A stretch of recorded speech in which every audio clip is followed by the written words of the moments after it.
పూరా లోకల్. అందరికీ నమస్కారం, జై శ్రీరామ్.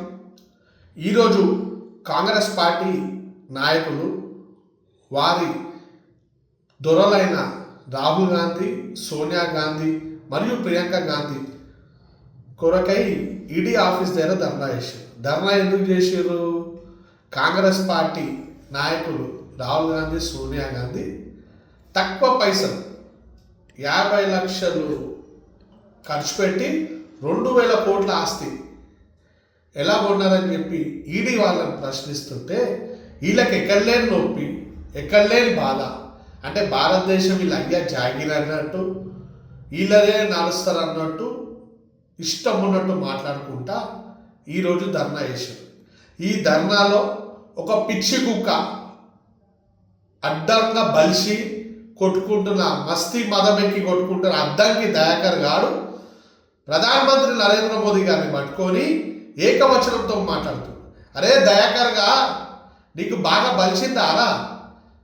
ఏం మాట్లాడుతున్నారా దయాకర్?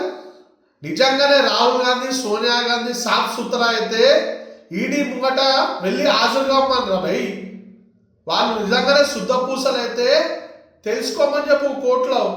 అంతే తప్ప నరేంద్ర మోదీ అట్లా చేసిండు, అమిత్ షా ఇట్లా చేసిండు, మాకేం పట్టిందిరా భయ్ వాళ్ళకి లోపలేసి చేయనికి? మా మోడీకి ఏం పట్టింది? మోదీ గారికి ఏం పట్టింది ఇలా మీరు అక్రమ కేసులు పెట్టడానికి? రాహుల్ గాంధీ ఏడ తిరిగితే ఆడ ఓడిపోయేటోడు. అసొంటిది ఆయనను పట్టుకొని మేము లోపలేస్తామట.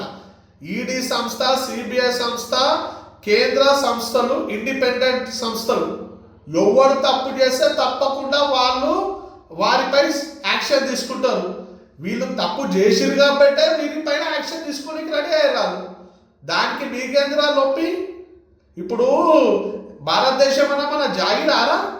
పేరు ఎట్లయితే గాంధీ పేరును ఎట్లయితే లేరు అప్పట్లో హైజాక్ చేసుకొని ఇంకా రాజ్యం వెళ్తుర్రు, అట్లనే ఈ భారతదేశంలో ఉన్న ఆస్తులంతా ఇలా అయ్యా జాగిర్ అన్నట్టు ఇష్టం ఉన్నట్టు దోచుకుంటా అంటే దోచుకొని ఇస్తామా? బిడ్డ దయాకర్, నోరు అదుపులో పెట్టుకోరా రే దయాకర్. ఇంకొకసారి నరేంద్ర మోదీ గారిని ఏకవచనంతో మాట్లాడితే బిడ్డ బద్దల వల్ల కొడతాం ఒక్కొక్కది. ఏమనుకుంటున్నావురా నువ్వు? మాకు మాటలు రాకనా, మాట్లాడలేకనా? మా పార్టీ అధ్యక్షుడు మాకు ఒక క్రమశిక్షణ నేర్పించింది కాబట్టి ఇజ్జత్తో మాట్లాడుతున్నాం. అంతే తప్ప వీళ్ళేగా మాట్లాడమంటే ఏ నుంచి జెడ్ దాకా ఎన్ని చెడ్డ మాటలు ఉన్నాయో బిడ్డ అన్ని చెడ్డ మాటలు మాట్లాడతాం మేము. భారతీయ జనతా పార్టీ కార్యకర్తల జోలికి రాకండి. మమ్మల్ని గెలిస్తే మేము గట్టిగా గెలుస్తాం. అట్లనే